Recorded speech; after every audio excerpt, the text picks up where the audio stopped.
OS Hoje. A gente te conecta com a notícia.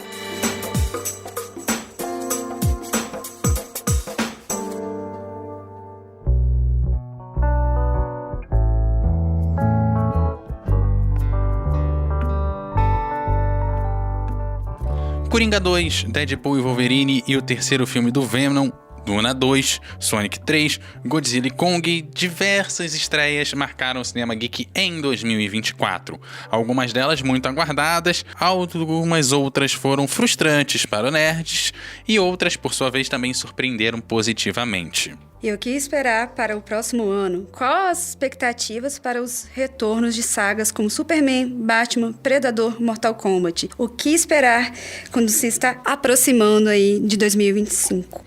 Para conversar com a gente sobre o passado recente e o futuro, que é logo ali, a gente convidou o escritor e produtor de conteúdo, William Vulto. Seja muito bem-vindo. Olá, um prazer estar aqui com vocês. Vamos falar de nerdice, que é o que a gente gosta e ama, né? E a Letícia tem aqui na coluna na nossa rádio online. Letícia, como é que faz pra galera achar a rádio também? Que horas que encontra a sua coluna? Então, vamos lá. O Geek no Ar, ele é toda quarta-feira, né, às 4 horas da tarde. Toda quinta-feira, às 11 horas da manhã, na Rádio ES Hoje. É só vocês entrarem lá no nosso site do ES Hoje. Você encontra lá a rádio. É só clicar que você consegue acessar o Geek no Ar para você acompanhar aí novidades do mundo geek aí, como filmes, séries, dorama, animes, tudo que você conhece, você pode acompanhar com a gente aí toda quarta e quinta-feira. E o William falou que ano que vem tá lançando livro também. Fala um pouco pra gente. Tá saindo da gráfica agora, deve chegar ainda em dezembro na minha mão. Só que eu tô querendo fazer um evento de lançamento e eu não quero emendar com o Natal e tal, deve ser no começo do ano que vem. Mas já devo estar abrindo pré-venda essa semana, na outra no máximo. Sou Letícia, vamos começar fazendo uma retrospectiva das telonas em 2024. O que você achou de mais marcante da metade do ano pra cá? Ou se tem a ver alguma coisa importante do início do ano que você ainda lembra? Olha, eu posso dizer que Deadpool e Wolverine foi um dos filmes, assim, maravilhosos que foram feitos da Marvel, assim, em questão de trilogia, né, a pegada que eles fizeram, né, colocando a ideia, né, da questão do Deadpool, queria fazer sempre parte do X-Men, né? Aí ele faz essa parceria com o Wolverine. Fala que foi um dos filmes que, pelo menos pra mim, marcou bastante em 2024, porque eu acredito que a galera que é fã, né, da Marvel tava esperando por esse filme. Então, assim, superou as expectativas, né? A gente, pelo menos na minha parte, eu achei que ia ser uma coisa mais, vamos colocar, normal do Deadpool, assim, e eles fizeram uma pegada mais pro lado do Wolverine, né, apresentando outros Wolverines que tiveram. Então, isso foi bem bacana, né, deles terem abordado. Venom também foi um dos filmes que eu estava aguardando também, ansiosa, porque é um dos meus vilões favoritos, né, da Marvel também. Eu vejo que Venom, eu posso dizer que ele começou muito bem, terminou muito bem, mas a gente tem uma questão que traz uma expectativa sobre 2025, né, os filmes que vão lançar em 2025, em expectativa em relação ao Homem-Aranha, e que infelizmente nos pós-créditos do Venom a gente não tem. Então a gente tem essa quebrada aí que não teve, né, essa apresentação, mas assim, de certo modo, Venom foi um dos filmes também que foi bastante animador, assim, de assistir. William, antes de entrar nos seus, no Deadpool e Wolverine, a gente tinha uma questão que o Wolverine tinha acabado de se despedir das telas de um filme que a galera saiu com o coração na mão com uma grande despedida. Do nada ele volta, faz outro filme e parece que agradou tanto o público quanto a despedida dele, né, o que é difícil de acontecer. Sim, Logan foi um sucesso, né? Mas eu acho que você tinha essa coisa de que ainda era um filme sério, né? Ainda tava na franquia dos X-Men, tentando montar a cronologia e tal. E o Deadpool é um filme que não se leva a sério, que ele é feito pra fãs, pra brincar, né? Então foi o que o pessoal sempre quis fazer, trazer o Wolverine com a roupinha amarela, bem espalhafatosa e tal. E eu acho que isso é um grande ponto, porque, ao meu ver, tem muitas críticas de que a Marvel tá estagnada, né? E ela tá tentando criar novos heróis, e todos os filmes com história de origem, meio devagar, que demora pra engrenar. E parece, pelo Deadpool e algumas coisas que a gente vai falar, e por exemplo, Esquadrão Suicida, que o público já entendeu que existe muito super-herói. Então tá tudo bem você sair botando um monte de super-herói no filme, alguns eu não vou conhecer, outros eu vou conhecer, e tá tudo bem. Eu acho que talvez esse seja o momento de trabalhar mais a diversidade mesmo. Falar assim, agora tem um monte de super-herói no mundo, a gente vai trazer e vai ser mais doideira, menos, vamos criar mais uma história de origem, mais uma história de origem. que eu acho que é o que tá saturando um pouco na Que Marvel. é o que acontece muito com Homem-Aranha. A gente sempre volta com a trilogia, o primeiro filme de origem, mais 2 que abordam alguns vilões. O pessoal reclama que é sempre os mesmos vilões, é sempre a mesma história de origem, com adaptações. E também acaba sendo uma história de origem a cara da época com a qual ela foi lançada e com o que se pensava sobre super-herói no cinema naquela época. Será que é o momento de agora, de voltar com o Homem-Aranha, é o momento de começar a quebrar com esse tipo, essa logística da trilogia do Homem-Aranha? Eu acho que tem todo o potencial pra você já criar. Você pega o Homem-Aranha no Aranhaverso, né? Olha, se tem esse Homem-Aranha novo aqui, mas tem um monte e todo mundo assistiu, todo mundo achou de boa, todo mundo entendeu.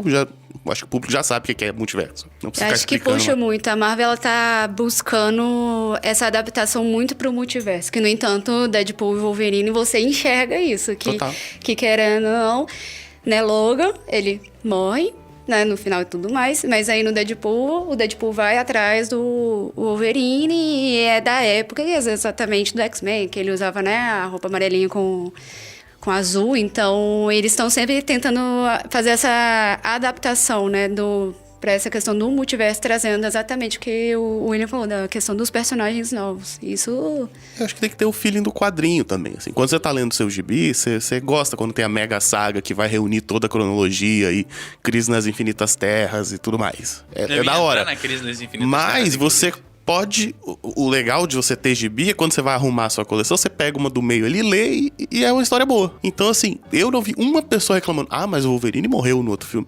Não tem isso. Se a história é divertida, se a história é boa, segue o baile. Eles conseguiram muito bem adaptar. Traz exatamente a questão até mesmo do Deadpool tentando entrar nos Vingadores, né? Tem toda essa ideia, essa brincadeira, né? Porque eu acho que não teve essa reclamação, principalmente por conta que Deadpool é pra ser algo mais carismático, uma coisa mais de humor. Então não teria sentido, eu acho, que ter essa crítica. Mas ele morreu lá no Logan e do nada voltou. Até porque é como se fosse... A gente trata o Deadpool, até pela forma como ele foi construído, como um filme à parte de todos os outros da Marvel. Ele é como se fosse realmente um universo diferente. A gente não encara ele como a linha séria da Marvel. A linha séria da Marvel é uma coisa, Deadpool é outra coisa, né? Sim. E acho que o público já tá pronto pra isso. Só seguir o baile. Tanto que a gente tem, sei lá, 4 Coringas hoje. Da DC a gente sabem que é puxa isso. aí os 4 Coringas. E o Coringa que foi a grande decepção do ano, assim, pro mundo geek. Eu acho que nenhum outro foi tão mal falado quanto o Coringa, né? Por que dele ser tão mal falado? Será que o primeiro foi tão excelente assim ou o segundo que realmente não entregou nada? As duas coisas. O primeiro ele é muito bom, mas eu acho que ele teve essa interpretação, que ele acabou virando um ícone em céu, uma coisa muito doida, assim. E na minha interpretação, Todd Phillips tentou reverter isso, só que eu acho que virou um samba de uma nota só, esse segundo filme. Então ele se repete na mensagem. Ele poderia muito bem ser um curta e funcionaria muito melhor. E aí virou um filme longo e maçante, assim. Então Coringa 2 foi, em termos de filme, o maior vilão de 2024 pro fã. Pelo menos, eu acredito que sim. Eu sou fã do Coringa, né? Como a DC e a Marvel, eu sou fã das duas, né? Mas, né, na DC eu sou muito fã do vilão, o Coringa. E eu não assisti por conta que eu acho que não valeria a pena. Exatamente por conta de tantas críticas negativas que tiveram por conta dessa questão. De ter sido musical, não teve um contexto pra puxar a ideia do primeiro. O primeiro eu assisti, eu achei o máximo. O ator mesmo que pega pra fazer, ele faz muito bem a apresentação do Coringa. Ele traz a história do Coringa muito bem. E o fato de, do nada, virou um certo musical com uma mistura de ação, ficou um pouco confuso. Então, assim, ele realmente pra mim foi o vilão da história aí da DC. Eu não teria problema se ele fosse um musical, por ele ser musical. O problema é que ele é um musical ruim, assim. Não, porque quando você faz um musical, a parte que tem a música, ela tem que se encaixar com o ritmo do filme, Sim. assim. E esse não. Toda vez que entra a música, ele quebra o ritmo pra entrar a música. A música ela não encaixa no ritmo do filme. E geralmente ela vai te dar uma mensagem que a pessoa vai repetir ela logo depois. Porque ela fica repetindo, ele é muito repetitivo. Trocando pro melhor vilão agora de 2024, quem que a gente pode apontar como grande vilão, assim, nos filmes de super-herói em 2024? Bom, acho que a gente pode falar da Sony, né? A Sony tá mais perdida que... Mas também não são grandes decepções, porque a gente já não espera muita coisa, assim, né? A Sony, ela tinha os direitos do Homem-Aranha, né? Devolve, entre aspas, o Homem-Aranha pra participar dos Vingadores e começa esse projeto de lançar filmes dos vilões, assim. O Venom dá certo, que é um mistério, mas o resto, assim, acho que ninguém espera nada e é um fracasso atrás do outro. Teve Morbius, agora teve Madame Teia, que é horroroso. Vai ter o Craven, vai estrear agora em dezembro. Eu vi o trailer esses dias, parece que tá horrível também. Bom, enfim, mas aí a Sony não são grandes decepções porque ninguém espera nada. Assim. Isso é verdade. Isso eu concordo que, assim, Morbius eu assisti no cinema, acompanhei junto com meu marido. Apesar do meu marido não ser do mundo geek, ele gosta de assistir filmes assim, né? Eu que já sou, quando eu assisti, eu esperava algo que a Sony não entregou, então eu só, é isso aí. É tipo os novos filmes do Alien, que também chegaram em 2024, né? Teve um novo filme agora esse ano, é outra coisa que a gente também já não espera nada, né? Já não espera nada. É Até falaram que verdade. esse último tá bom. Mas os dois anteriores, o Prometheus, depois teve um outro que é horroroso também. Que eu já perdi, assim, já não tô mais no hype do Alien, não. Um dia eu assisto, passar na TV, sei lá. Mas realmente a gente pode ver essa questão. Eu acho que, assim, o foco do Venom foi bacana, porque, assim, Venom eu acho que é um dos vilões que, especificamente por conta do Homem-Aranha e tudo mais, a galera eu acho que anima mais. Quem é fã de Homem-Aranha e tudo mais se anima pra assistir. E foi um filme que realmente trouxe uma coisa bacana ali pra história, então é legal. Agora, os outros, sinceramente, se eu for assistir, eu acho que vai dar na mesma. E na parte quando a gente começa a encarar esses filmes que acabam virando séries, porque a Marvel teve muito esse trabalho, a gente teve a série da S.H.I.E.L.D., esse ano a gente também teve algumas séries da Marvel surgindo. Como é que essas séries se encaixar no meio de tanto filme de super-herói? É um bom tapa-buraco entre uma ida de cinema e outra? Ou efetivamente ela é um complemento do filme e você precisa da série para poder assistir o filme na telona? Olha, no geral não precisa. Mas como um bom tapa-buraco tem sido, sim. No geral, as séries são mais ou menos. O pessoal fala bem mal, assim. A série, é morno, tal.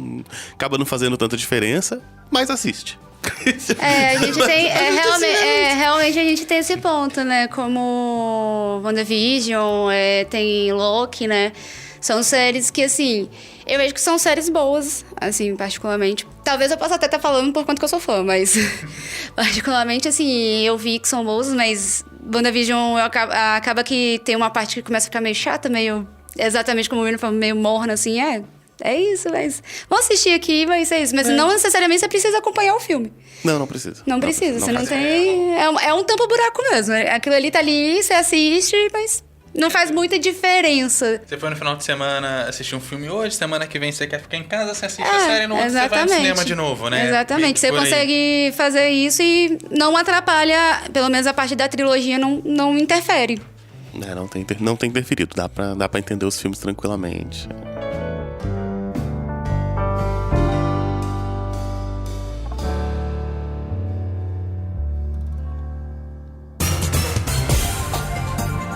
ES Hoje.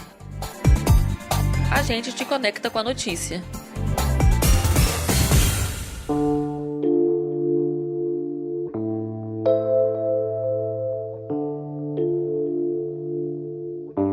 Pra 2025, tem alguma coisa que já dá pra gente ficar ansioso esperando ou ainda não? Tá cedo ainda? Não, eu já estou super ansioso pelo Superman. Porque não só é o Superman, mas também é a renovação da DC com uma nova direção, né? Antes você tinha o Zack Snyder meio que para construir o universo cinematográfico. É um diretor que eu não gosto, tem muitos fãs, mas ele tem essa coisa de ser tudo muito sério, tudo muito escuro, uma coisa meio objetivismo, que é uma filosofia que eu não gosto também. E aí sai ele e entra o James Gunn, que é um cara muito que gosta dos quadrinhos, gosta dos personagens serem coloridos, gosta que o Superman tem que salvar a criança e trocar ideia com ela, gosta da cueca por cima da calça e tal. E ele vai trazer essa coisa justamente, eu acho que ele já vai criar um mundo onde tem muitos super-heróis. Então já tá anunciado. Você acha que dá certo o Super-Homem chegar também, já que a gente comentou um pouco de séries, logo depois de ser encerrado o Superman Lois pra televisão, né, a série do Superman Lois, você não acha que acaba gerando, pra quem acompanhou a série, uma certa saturação do herói? Não acho, porque eu acho que os conceitos são diferentes. O grande ponto do Superman Lois é mostrar um Superman muito humano. E é o Superman dono de casa. É o Superman dono de casa. É o Superman que ele vai ter medo do filho sofrer. Ele não tem medo do vilão. Tem poucos vilões na série, são quase irrelevantes. Enquanto isso, esse Superman, pelo que me parece, ele vai ser um ícone dos heróis, assim. Então você vai ter vários heróis e ele vai ser aquele herói no qual os outros heróis se miram. Se espelham, então, né? Se espelham. Então acho que vai ser muito mais sobre a comunidade super-heróica do que sobre essa coisa familiar de Superman e Lois. Lembra muito a Liga da Justiça, por exemplo, ao invés do Super-Homem em si. Lembra muito mais a Liga da Justiça. Esse é o feeling da galera que cresceu vendo o desenho da Liga, que era maravilhoso. Pelo menos, assim, a ideia do cartaz, né? Que também vai ser um novo ator que vai fazer o Superman. Eu crio expectativas positivas também. Principalmente porque foi o que o William falou. O novo diretor, ele traz essa ideia mais colorida, uma coisa mais com a pegada mais viva do filme, né? Não é aquela coisa mais parada, mais monótona. Então, eu acredito que pode ser trabalhado eles possivelmente... Se ele for chegar ao nível de seguir os quadrinhos, não vai ser uma coisa chata de estar assistindo. Então, assim, a gente cria uma expectativa positiva em cima do Superman. Dentro do surgimento dele, algum tipo de renovação no que se vinha sendo feito de super-herói. A gente viu no Super-Homem dos anos 80, depois viu nos anos 2000 um outro Super-Homem meio que renascendo ali naquele final de Batman ali e tudo. E agora, essa certa estagnação do filme de super-herói que a gente meio que já sabe o que esperar e é sempre o mesmo protocolo no filme de super-herói, ele pode novamente fazer uma renovação do gênero. Me parece que a renovação vai ser justamente essa quantidade de personagens, né? Vai ser tipo, olha, já existe, e muitos personagens que foram anunciados são da Sociedade da Justiça, que é um grupo antigo, né? Um grupo dos anos 40 também, que atualmente ela é considerada assim, como sendo um grupo de heróis antes do Superman, assim, uma galera que foi herói antes. Então acho que vai ter uma coisa meio, tem os heróis antigos, o Superman chega sendo o pivô dos novos heróis. Mas tem essa galera. Se você quiser ver alguma coisa dessa galera, a gente pode fazer uma série, pode fazer uma parada. Teve a série da Stargirl, que foi muito boa, inclusive. Então acho que vai ter essa coisa assim. Já existe uma comunidade super-heróica. Como essa comunidade lida com as coisas? Pô, tem muito super-herói, então vai ter uma agência do governo para trabalhar com alguma coisa disso, etc. Então acho que vai ser um universo mais complexo do que, tem um herói, outro. Vamos fazer o filme da Liga, mas a gente só tem 3 personagens ainda. Não, eu acredito que, assim, eles conseguem fazer uma certa adaptação. Eu acho que se fosse, por exemplo, até lançar um filme da Liga da Justiça, eles teriam que trazer exatamente, se for, por exemplo, puxar o desenho, que é o clássico. Né, que tem a Mulher Gavião, que também tem, né, Batman, tem o Flash, tem o... Eu esqueci o nome do personagem, é o ET que é todo verde, gente. Na minha época a gente chamava ele de Ajax, mas é o caçador de Marte. Eu esqueci completamente o nome dele. Mas então, assim, se trouxer essa ideia, eu acho que ficaria bacana. Mas... eu vejo que, assim, vai ter uma adaptação, com certeza.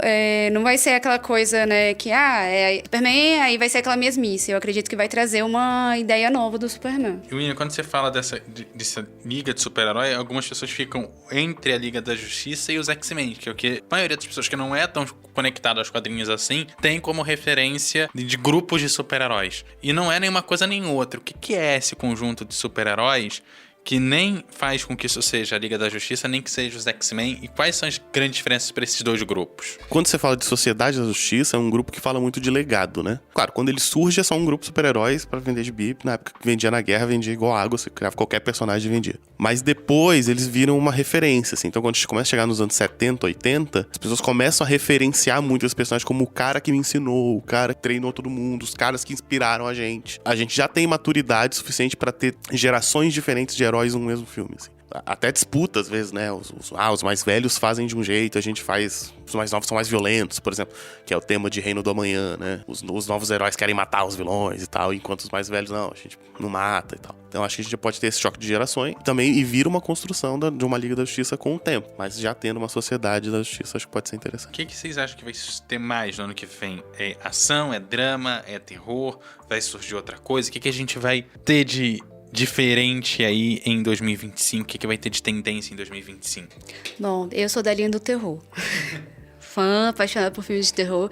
Vai ter muito filme novo de terror aí lançando. Inclusive trilogias, né, igual Invocação do Mal, que vai ter uma continuação ali. Apesar que eu digo que já tá meio maçante.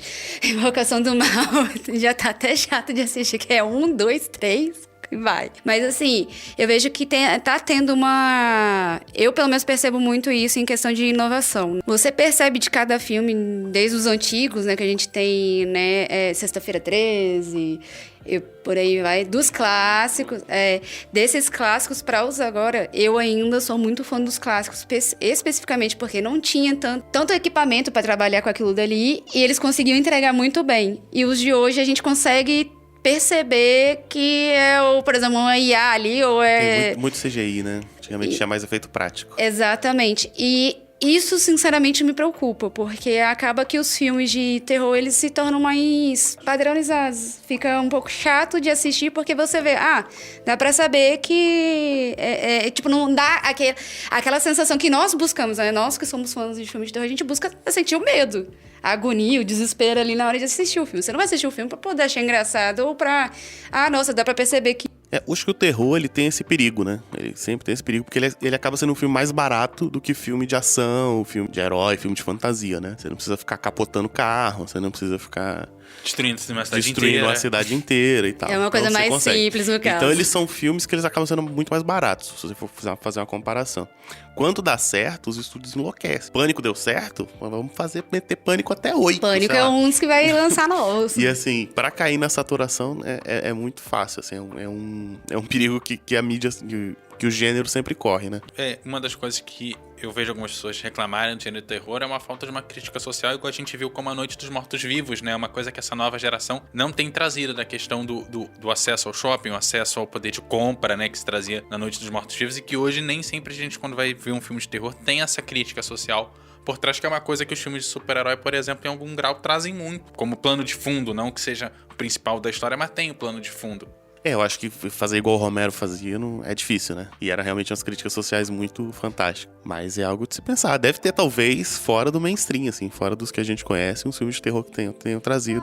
E a gente tem que cavucar depois, assim. E de sequência, o que a gente tem pra 2025 de importante, assim, pra gente ficar de olho? Temos The Batman 2... que o primeiro foi muito legal, e teve a série do Pinguim, foi bem bacana também.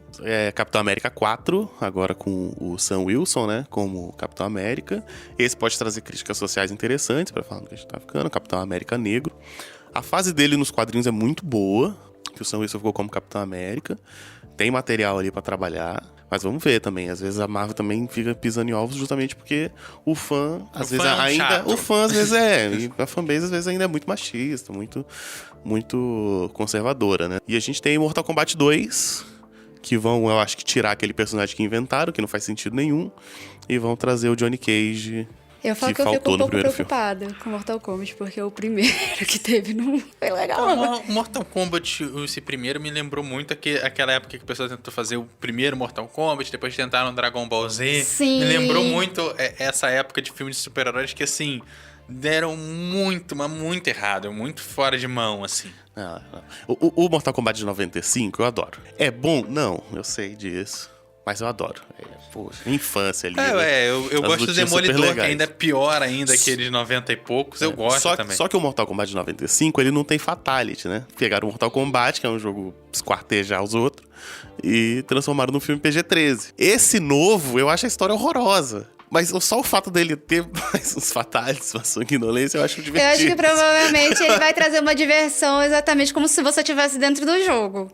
Que é o que a gente tem quando a gente joga, né? Quando a gente tá jogando, fazendo lá o fatality, você fica empolgado pra poder fazer o fatality. Então, assim, ter isso no filme provavelmente vai trazer aquela... Cara, eu joguei e fiz esse fatality no jogo. Provavelmente deve trazer essa ideia. Os dois filmes, um de 95 e esse recente, os dois eu sei que são ruins, mas eu gosto. Por motivos diferentes.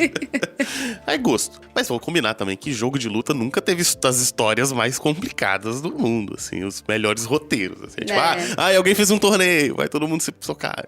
Não, tem um torneio no máximo 4 linhas ali com a história do personagem. Você tem que transformar essas 4 linhas num filme de 1h30. Não tem como tirar leite de pedra, né? A gente vai ver pra ver lutinha. É isso.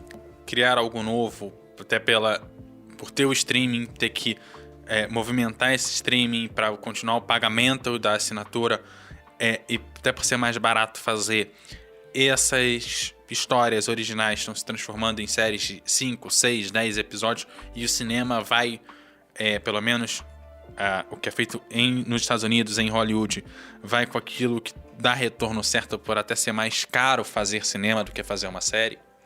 Não, com certeza. E eu acho que tem um fator de conforto também. Hoje em dia a gente tem o quê? Uns 10 streamings já, assim, dos grandes. Se colocar... Então, cada vez mais fica mais complexo aquela história de você achar o que assistir. Então, quando você tem nomes facilmente reconhecíveis, você ativa a pessoa mais fácil. Então, às vezes, se você lançar um filme, 2 filmes com qualidade semelhante, um você conseguir ativar a pessoa pela nostalgia, etc., você consegue cortar esse efeito da pessoa ficar zapeando, procurando o negócio. Tem essa diferença, realmente, por conta que nos streams nem tudo nem tudo é divulgado ali. Eu vejo muito igual. Se você colocar Netflix, por exemplo, não tem todos os filmes que são lançados. Tem mais os antigos, e se você tentar buscar ali, você não acha, dependendo do filme. Né? As que eu vejo que tem mais assim, lançou ali, saiu, a Max, a Prime, a Disney, por exemplo, que a Disney, ela... praticamente todos os filmes ela vai colocar lá. Então, se torna mais fácil. Mas eu acho que também tem essa guerra entre as streams com relação a isso. Então, lançar filme novo é um trabalho, como se diz, melhor do que você pegar e fazer a pessoa esperar entrar ali na stream, ou então ela ter que ficar procurando em todas as outras streams pra ver se existe o filme. Também tem isso, né? Coisa da marca registrada já associada àquilo, né? Tem filme que você olha e fala, putz, em qual streaming que tá? Você tem que procurar. Agora, se eu falo pra você Rei Leão, você sabe que é no Disney Plus, porque é da Disney. Você já tem essa associação mais fácil. Então, gente, é isso. A gente vai caminhando pro final do episódio. William, faça a sua divulgação e alguma consideração final que você queira também. Bom, tem muita coisa boa aí pra assistir. Falta dinheiro, né? Mas eu acho que o cinema tá num momento muito interessante, assim, saindo muita coisa boa. O cinema de super-herói, então, talvez seja um ano de renovação, 2025. E, bom, se o ouvinte quiser me encontrar, eu tenho um site chamado lugarnenhum.net, onde eu resenho tudo que eu assisto. E tem lá post de arte, tem alguns contos, tem algumas coisas desse tipo. Tô pra lançar o livro. E se você quiser acompanhar esse negócio, eu criei um Instagram pro livro, chama A Garota Impossível, tudo junto, tudo minúsculo, que o livro se chama As Aventuras da Garota Impossível. Então eu tô postando lá algumas imagens que vai ter no livro e falando, e quando conseguir lançar a pré-venda eu já vou jogar lá direto. Tem meu Instagram pessoal, William Vulto. É isso. E Letícia, como é que a galera faz então pra encontrar você aqui no ES Hoje? Então é só vocês acessarem a Rádio ES Hoje, né, que é o nosso rádio web aí, toda quarta às 4 horas da tarde e toda quinta às 11 horas da manhã. A gente tá aí compartilhando tudo sobre o mundo geek aí no Geek no Ar. É isso, lá no eshoje.com.br. Lá você também acha o nosso podcast todas as semanas, segundas-feiras. Bom, lembrando que aqui a gente sempre te convida a debater, refletir e, sobretudo, a se informar. O ES Ouve tem edição de Eduardo Couto, texto e produção de Carol Boeri. Tivemos a apresentação hoje aqui da Letícia e também a direção de jornalismo de Daniele Coutinho. Galera, aquele abraço e até a próxima. Até. Falou!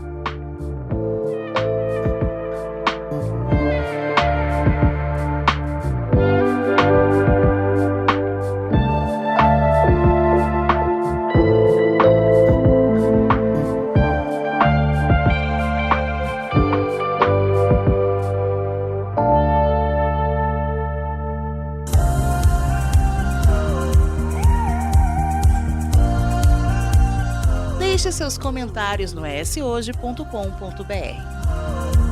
É lá que você se mantém informado toda semana. Nos siga nas redes sociais e no nosso canal do YouTube, @ESHoje.